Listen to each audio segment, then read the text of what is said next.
Friends, welcome to my channel सीख कर सिखाते रहो। प्लीज सब्सक्राइब माय चैनल, मेरी वीडियो को पूरा देखिए और वीडियो अच्छी लगने पर लाइक एंड शेयर जरूर करें। तो आज हम क्लास 12 के सब्जेक्ट होम साइंस का 10th चैप्टर वृद्धावस्था ओल्ड एज इस चैप्टर में पढ़ेंगे कि ये भी बहुत छोटा सा चैप्टर है और बहुत जल्दी खत्म हो जाएगा। तो ये कि यानी ओल्ड एज वृद्धावस्था भी इसे कहा जाता है कि वृद्धावस्था किसे कहते हैं। और सबसे पहले ये कि वृद्धावस्था ये जो ऐसी एज है कि हर व्यक्ति के हर अवस्था में लास्ट एज इसे भी कह सकते हैं, क्योंकि इसके बाद सीधा मृत्यु होती है। ठीक है, उसके बाद ये कि वृद्धावस्था में इसमें हम स्वास्थ्य पढ़ेंगे। वृद्धावस्था में जो भी उनकी आवश्यकताएं हैं, उनकी ज़रूरतें हैं, उसके बारे में हम पढ़ेंगे। तो फर्स्ट है वृद्धावस्था में स्वास्थ्य, यानी 60 वर्ष से अधिक वृद्धावस्था मानी जाती है। ठीक है, तो फर्स्ट है कि स्वास्थ्य में वृद्धावस्था में मांसपेशियां कमज़ोर हो जाती हैं, सबको पता है।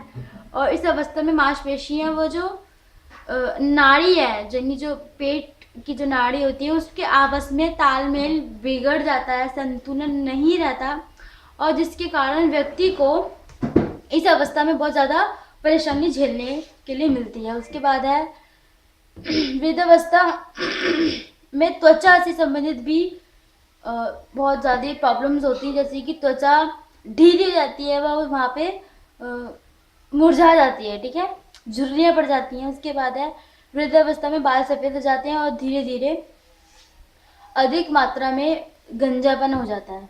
उसके बाद है वृद्धावस्था में दांत कमज़ोर हो जाते हैं और गिरने लगते हैं। ऐसे नहीं है कि एक महीने में बहुत सारे दांत टूट गए, नहीं, कुछ टाइम पीरियड में दांत टूटते रहते हैं। ठीक है, उसके बाद है वृद्धावस्था में आंखें कमज़ोर हो जाती हैं, वह यह मोतियाबिंद भी हो सकता है। उसके बाद इस अवस्था में पाचन क्रिया धीमी हो जाती है, जिसके कारण भोजन को पचने में बहुत ज़्यादा प्रॉब्लम्स लगती हैं, और जिससे पेट में गैस बनती है, कब्ज वगैरह एक्सेट्रा जो भी होता रहता है। उसके बाद है वृद्धावस्था में कानों में सुनना भी कम हो जाता है, जिससे वृद्ध लोग बहुत ज़्यादा परेशान रहते हैं। और वृद्धावस्था में उच्च रक्तचाप यानी बीपी, मधुमेह, डायबिटीज़ और गठिया, अपेंडिक्स, बहुत सारी जो हार्ट अटैक और वो एंड ऑल जो भी है, ये प्रॉब्लम बीमारियाँ हो जाती हैं। उसके बाद वृद्धावस्था में रोग प्रतिरोधक क्षमता यानी इम्यूनिटी पावर कम हो जाती है, जिसके कारण वो लोग बहुत जल्दी बीमार हो जाते हैं। और इसकी वजह ये है कि बहुत सारी बीमारियाँ उन पर हावी हो जाती है। तो हमारा सेकंड जो टॉपिक है वो वृद्धावस्था की आवश्यकता है। वृद्धावस्था की आवश्यकता फर्स्ट है वृद्धावस्था में शारीरिक रूप से क्या आवश्यकता है, यानी फिजिकली नीड क्यों है, यानी क्या है उसमें। तो फर्स्ट है इसमें कि वृद्धावस्था में जो भी शारीरिक रूप से बहुत ज़्यादा कमज़ोर हो जाते हैं, वही कि आंखें कार्य क्षमता बहुत कम हो जाती है, आंखें नहीं दिखता हमें आंखों में। उसके बाद है कि हमें ज़्यादा सुनाई भी नहीं देता ना। उसके बाद त्वचा से रिलेटेड बहुत सारे जो रोग भी होते हैं। उसके बाद है कि वृद्धावस्था में शारीरिक स्वास्थ्य बनाए रखने के लिए सुझाव, क्योंकि जो भी क्वेश्चन आएगा वो आएगा कि इस एज में इस प्रॉब्लम है और इसका सुझाव आप दीजिए, तो सुझाव भी बहुत इम्पोर्टेंट होते हैं। ठीक है, तो शारीरिक रूप से स्वस्थ रहने के लिए सुझाव है कि आहार की मात्रा कम कर देनी चाहिए, लेकिन अंतराल ज़्यादा कर देना चाहिए। यानी आहार हम खाना यानी अपने दादाजी अपनी दादी को कम दें, बट टाइम टू टाइम दें, यानी थोड़ी थोड़ी देर बाद दें। ठीक है, उसके बाद है जिससे वह भोजन को आसानी से पचा सके। ठीक है, उसके बाद आहार में आसानी से पचने वाले पदार्थ जैसे कि धुली हुई दालें, वसा रहित दूध और वसा से बने पदार्थ दूध से बने पदार्थ और ताज़े फल सब्जियां देनी चाहिए। आहार में अधिक मीठे और मिर्च मसाले जो भी ये युक्त खाद्य पदार्थ है, इसको यूज़ ना करें। भली प्रकार से पकाएं और भोजन देना चाहिए जो आसानी से पचा जा सके, उसको पचाया जा सके। उसके बाद आहार में पर्याप्त पानी ज़्यादा दें। ठीक है, और तरल पदार्थ भी ज़्यादा दें। उसके बाद अच्छी तरीके से उसको पानी से ज़्यादा, यानी जो भी है उनको ज़्यादा पानी से रिलेटेड जो भी है वो ज़्यादा देना चाहिए, ताकि पानी की कमी शरीर में ना हो। ठीक है। उसके बाद वृद्धावस्था में शारीरिक रूप से क्रियाशील रहने के लिए कुछ सुझाव ये है कि शारीरिक क्षमता के अनुसार सुबह शाम सैर पर जाया करें, बागवानी करें। बागवानी का मतलब होता है कि बगीचे में घूमना। ठीक है। उसके बाद है भोजन में कार्बो तथा वसा कम मात्रा में, प्रोटीन और विटामिन अधिक मात्रा में लें। उसके बाद है बाजार जाकर सामान खरीदें, व्यायाम, डांस या जॉगिंग करें। उसके बाद वृद्धावस्था में सामाजिक आवश्यकताएं। वृद्धावस्था में सामाजिक आवश्यकता क्या होती है? सबसे पहले है कि जो वृद्ध व्यक्ति होता है वो उसमें समाज यानी ऐसी जो भी एक्टिविटीज़ होती हैं, सोशल एक्टिविटीज़, यहाँ पे कम, अब थोड़ा टाइम नहीं निकल पाता तो हम थोड़ा कम जाते हैं। ठीक है। और शारीरिक क्षमता के अनुसार भी डिपेंड करता है कि जिसकी इम्यूनिटी अच्छी होगी, यानी जो शरीर से अच्छा होगा, वो ज़्यादा जाया करेगा इन सभाओं में, तो इन धीरे धीरे लोग इनसे कटने लगते हैं तथा दूर हो जाते हैं, तथा सामाजिक कार्यक्रम में जाने के लिए उन्हें परिजनों पर निर्भर रहना पड़ता है कि स्कूटर पे ले जाओ या कोई भी ट्रांसपोर्टेड चीज़ में कोई ले जाए, तो यानी वो खुद थोड़ा चलना थक जाते हैं। और बहुत सारी ऐसी बातें होती हैं जिससे इन पर बहुत बड़ा इफेक्ट पड़ता है, बहुत बुरा भी होता है। तो कुछ सुझाव है कि परिवार के सदस्यों को उन्हें सामाजिक आयोजनों में भेजना चाहिए। ठीक है। तथा प्रोत्साहित करना चाहिए जाने के लिए। फिर उसके बाद है उनके सभी रिश्तेदार दोस्तों के साथ घर में मिलना जुलना करना चाहिए, तथा उन्हें उनकी आयु वर्ग के लोगों के साथ दोस्त बनाने के लिए भी कहना चाहिए। यानी एक एज होती है और एज के साथ ही एज ग्रुप में आप प्रिय बनाइए। ठीक है।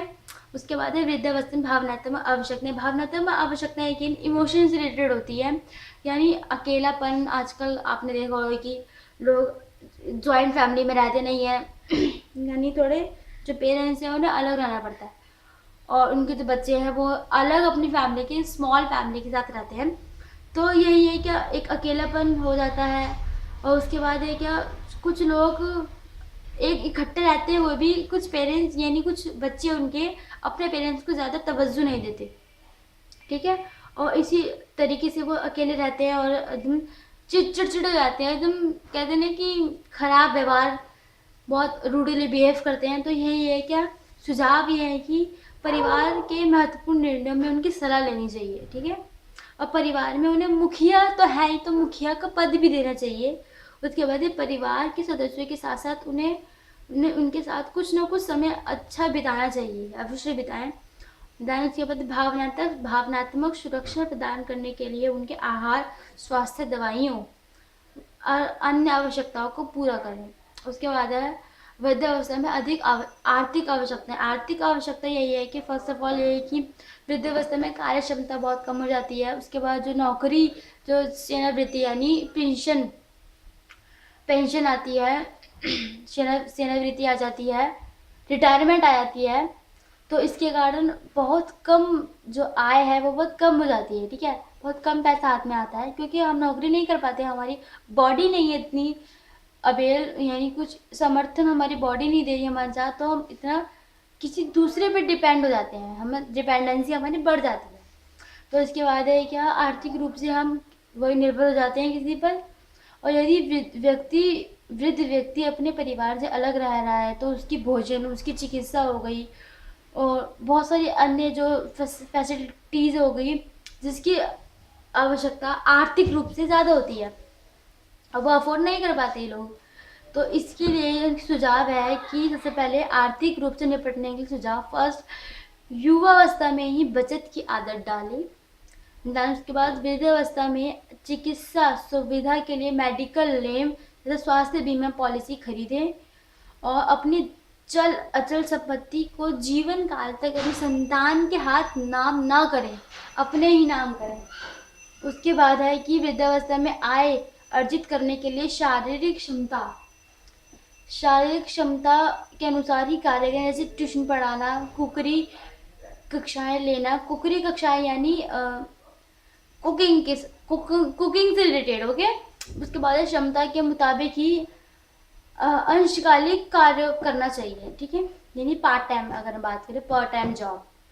उसके बाद वृद्धावस्था में मनोरंजन संबंधित आवश्यकताएं। मनोरंजन भी होती है कि यही कि कुछ लोग अकेले हो जाते हैं और वो एकदम खुश मिजाज नहीं हो पाते इतना, यानी अपने जो नेचर है उसको बढ़ाने के लिए उपाय हैं कि टीवी देखें, रेडियो सुने, पत्रिका पढ़ें और हम उम्र लोगों के साथ अपना टाइम स्पेंड करें। उसके बाद कार्य क्षमता के बढ़ाने के लिए आप व्यायाम करें, योगा इतना बहुत अच्छी चीज़ है योगा। उसके बाद भजन कीर्तन मंडली में जाना, जैसे आजकल होता है जो सत्संग वगैरह। उसके बाद बागवानी करें, दैन उसके बाद घर में बच्चों के साथ समय बिताएं। उसके बाद वृद्धावस्था में देख रेख।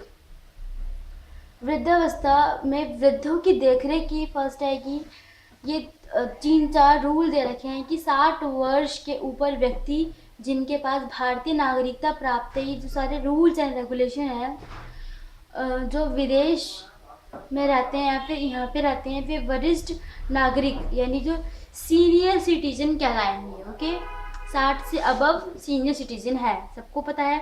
उसके बाद पेरेंट्स का अर्थ माता पिता है, इसमें सौतेले माता पिता व दत्तक अथवा गोद लिया माता पिता भी शामिल है। उसके बाद चिल्ड्रंस अथवा बच्चों में वयस्क बेटा, वयस्क बेटी और वयस्क नाती पोते सब शामिल हैं। उसके बाद जो भी प्रमुख नियम है वो है कि अब माता पिता यदि मांग करते हैं कि कानूनन बच्चों को अपने माता पिता को आर्थिक सहायता देनी होगी।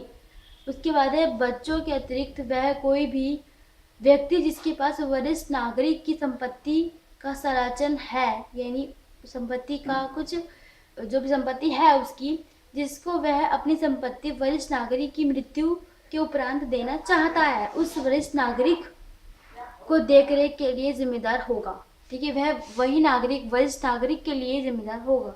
ठीक है, उसके बाद अविवाहित वरिष्ठ नागरिक के संबंध में जिसको संपत्ति मिलेगी वह जिम्मेदार माना जाएगा।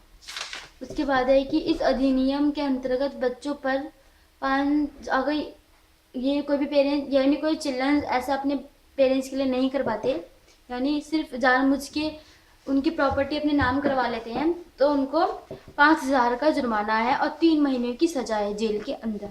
ठीक है, इन सबका प्रावधान है। उसके बाद है कोई भी बच्चा अपने माता पिता के रहते उनकी संपत्ति पर अधिकार नहीं लगा सकता, अर्थात अपने कर्तव्यों को न निभाने के लिए यह कदम या यह कानून को अपना सकते हैं पेरेंट्स। उसके बाद है कि वृद्धाश्रम। वृद्धाश्रम वही कि जहाँ पेरेंट्स यानी जो चिल्ड्रंस अपने पेरेंट्स को वृद्धाश्रम में छोड़ देते हैं। तो ये क्या इन सब में यहाँ पे बहुत जो सरकारी है, सरकार ने बहुत अच्छी सुविधाएं उपलब्ध करा रखी हैं, जैसे चिकित्सा की हो गई, मनोरंजन की हो गई, बहुत सारी चीज़ें हैं जो इम्पोर्टेंट होती हैं। वृद्धाश्रम वही है। उसके बाद चैप्टर फिनिश हो चुका है। मेरी वीडियो देखने के लिए थैंक यू सो मच।